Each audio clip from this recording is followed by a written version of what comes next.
Hi, welcome to another episode of Suspicious Neighbors! Pero guys, narinig niyo na ba yung silent quitting? Yes. Hindi, kasi silent. Charot.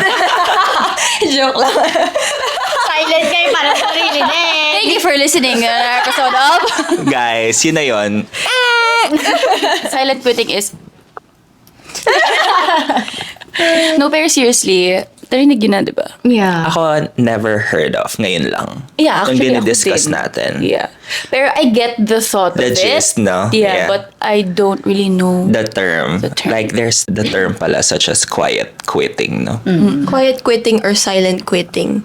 Ano siya, sis? Isipin mo, hindi ka aalis agad-agad. Hindi isang bagsak. Oo, hindi isang bagsakan. Slow burn. Yun, slow burn. So, So, parang... it's like you're a cat.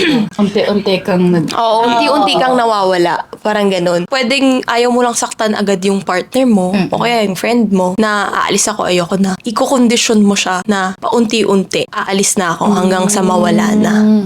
Like, you're removing parts of you to that person. Unless, tas mapunta na sa point, hindi mo na siya kilala, ganon. Na nawawala ka na, sis. Kunwari, mag-boyfriend, girlfriend, sis, di ba? Hindi ko directly sasabihin dun sa boyfriend ko na ayoko na, break na tayo. Pero, ipaparamdam ko konti-konti na ayoko na. Hanggang sa mawala na lang ako, sis. So, why do you do that? Kasi- Bakit konti-konti? Yeah. Siguro, number one, ayaw mo masaktan yung person na agad-agad. Ay, isang bagsak. Oo. Or baka pwedeng hindi ka pa ready eh. Oo, na hindi, ayaw, let's say 12 years na kami. Nasasayangan kasi ako sa 12 years. Kung ayokong mawala lang bigla yung 12 years, close ako sa family niya, ayokong mawala tong relationship na to just because. Pero dahil nandun ka na sa state of mind na yun, sis, ikaw siguro unknowingly din, nawawala ka na din paunti-unti. Hindi mo na siya gusto makita, konti na lang yung messages na sinesend mo sa kanya araw-araw. Less effort. Minsan ka na lang nag-I love you. Dati pinagluluto mo siya araw-araw. Ngayon, gabi na lang. Hanggang sa...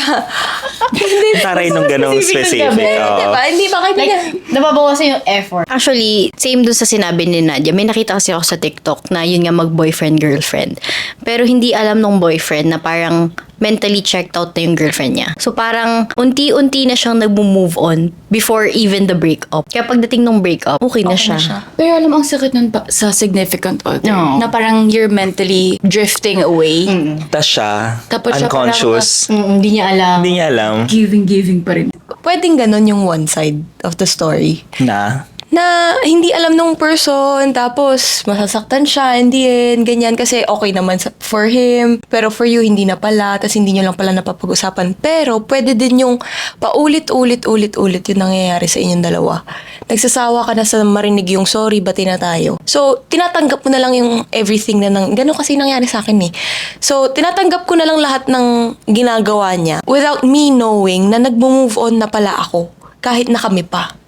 So, nung nag-break kami, hindi ako nasaktan. Parang okay lang pala ako. Okay na pala ako. Mas okay ako nung nawala. So, silently, kaya pala din siya nagiging ganun towards me. Kasi nararamdaman niya na nawawala na ako, sis.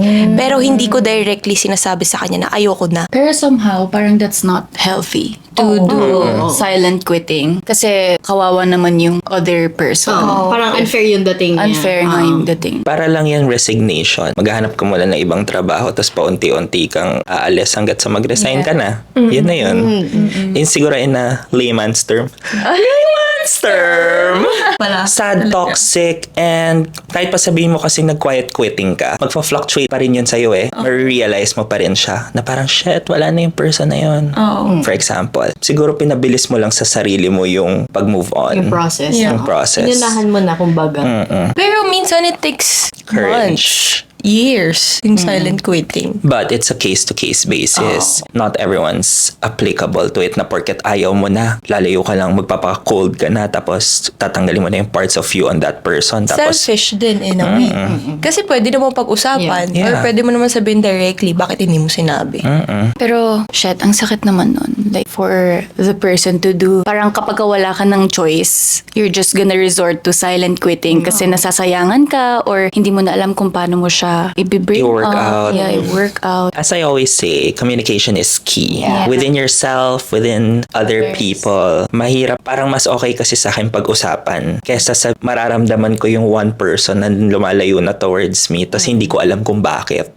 Kasi doon na darating yung pagka-selfish niya. Kasi nawala ka na lang bigla tapos hindi ko alam kung bakit. Pero syempre, do other two sides naman yun. Yung other person na yun, paulit-ulit na sa yung sinasabi. Pero hindi mo pa rin na-realize. So, sa mawalan na lang siya ng care na, sige na nga, wag na nga, kahit hindi mo na nga ma-realize, pero aalis na lang ako. at the end of the day, parehas pa rin kayong masasaktan into it.